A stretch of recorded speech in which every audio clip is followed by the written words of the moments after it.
արտաքին քաղաքական զարգացումների համար նորից էլի բաց է։ Ես կարծում եմ, որ օրինակ նույն մեր դասագրքերի մեջ կամ ընդհանրապես մեր պատմության ուսումնասիրության մեջ քաղաքական պատմության ոչ թե գերակայությունը, լիակատար ճնշում, որը ճնշում է տնտեսական պատմությանը։ Մենք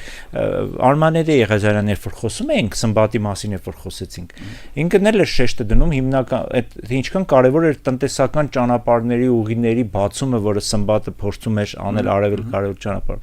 Եվ ես կարծում եմ, որ այսօր մենք այդ բաց ունենք։ Այսօր է նույնիսկ այսօր աշխարհակաղակական զարգացումները քննարկելով մենք մնում ենք պրիմիտիվ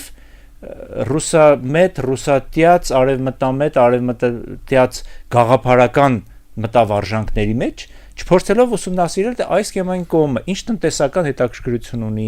չգիտեմ, գլոբալ ինչ տնտեսական զարգացումների պատճառով այս կամ այն երևույթը տեղ ունենում, եւ այդ առումով շատ շնորհակալ եմ քեզ այդ բանի համար, որ այդ Կիլիկիայի տնտեսական կարևորությունը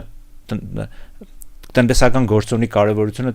Կիլիկիայի քաղաքական զարգացման վրա, եւ դրա հետ կապված մի հարց եմ ուզում տամ. ինչով էր ապրում Կիլիկիան։ Ծով դեռ չուներ ել, իշխանության ժամանակ դեռ չենք խոսում ծովային այսպես տերություն Կիլիկիայի մասին, Ռուբենի այդ շրջանում Կոնստանտին Թորոս եւ այլ ինչով էր ապրում, այսինքն ինչ տնտեսություն ուներ, սովորական մարդը ինչ էր մշակում, ոնց էր աշխատում պետությունը։ Պետք շատ ինքնաբավության մասին խոսենք, այսինքն որքան քո տարածքը ինքնաբավության հնարավորություն ունի, այնքան մարդիկ էլ որոշակի ներքին ինքնաբավության հնարավորություն ունեն։ Այսինքն տնտեսական ինքնաբավությունը սերտաճած է հոգևոր, հա, ինտելեկտուալ ինքնաբավության հետ։ Որովհետև եթե դու կարողանում ես, դու ապրում ես մի տարածքում, որտեղ դաշտային ավելի հատվածներում կարողանում ես հավաքել տարեկան 2 բերք, հա, իսկ երբ որ մոնղոլները գալիս են, շատ հետաքրքիր դրվագ գալի այստեղ, մոնղոլները գալիս են եւ Կիլիկիայի դարպասների մոտ մեծ հաշվով կանգնում են, դա միայն Կիլիկիայից ուղարկված պատվիրակության արդյունքը չէր։ Պարզապես մոնղոլները մի շատ պարզ բան հասկացան. եթե իրենք մտնեն այդ միջերկրածովյան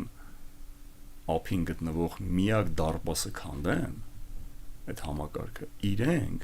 ոչ մի հմտություն չունեն, ոչ մշակելու, ոչ ծովային առևտուր անելու, ոչ եվրոպացիների հետ խոսելու, ոչ լեզու գիտեն, ոչ մի բան։ Այսինքն Կիլիկիան մի հատ մարգարիտ էր, որը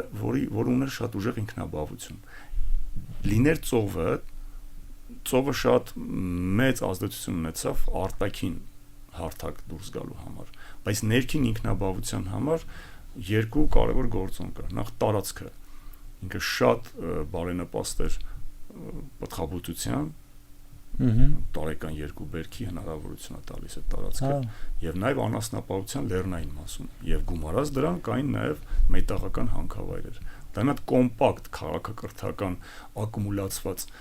տարածք էր եւ է, որին միայն պահանջվում էր,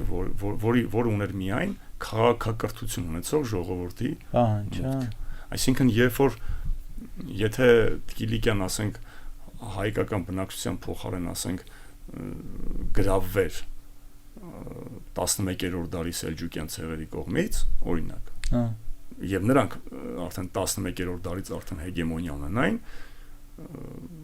ըստեյության նրանք այդ հմտությունները չունեին, ոչ հողագործության, ոչ անասնապահության, ինչեւ դու էլ կհաստատես, ինչեւ 19-րդ դարի արհեստավորական հայկական հեգեմոնիան միշտ եղել է Օսմանյան կայսրությունում։ Այսինքն երկու գործոնների ազդեցությամբ Կիլիկիան ինքնաբավություն ուներ, հարաբերականորեն ինքնաբավություն ուներ, եւ ցորեն էր մշակում, եւ պտղաբուծություն։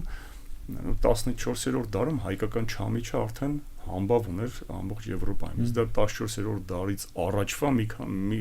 առնվազն 100-150 տարվա process էր պահանջում, որպեսզի չամիչը, տարական խաղողից ստացված չամիչը բրենդավորվեր որպես հայկական, ասենք Ֆլորենցիայում։ Որտեվ չամիչը մի հատ գնաց, պատկերացրա շուկայում ինչ որ մեկը գնաց, ինչ համով է, իսկ որտեղից է հայկական։ Ես մեկը իմացա, բայց մյուսը, այսինքն սա այնքան է սերտաճում, երբ որ ֆլորենտացի ժամանակագիրը, ֆլորենտացի հեղինակը արդեն գրում է Ուվե Պասե d'Armenia, հայկական չամիչ։ Այսա միկրոպատմության ամենահետաքրքիր դրվագն է, որը որ մեր սովորողներին դպրոցի էլ ավելի է գրավում։ Բացի մեր թագավորների մասին խոսելուց, մենք մեր այսօրվա տնտեսական մտածողությունը, քաղաքական մտածողությունը, մշակութային մտածողությունը զարգացնելու համար Կիլիկյան ուղղակի անսպառ միջոցներ է տալիս։ Դրամական այդ շրջանառությունը ոնց եղավ, որ Ուկրաինայի տարածքում գտան Կիլիկյան դրամներ։ Այսինքն մարդիկ վերցել են, գնացել են այդ ապրումակցումը Կիլիկյան մարդու, որը որ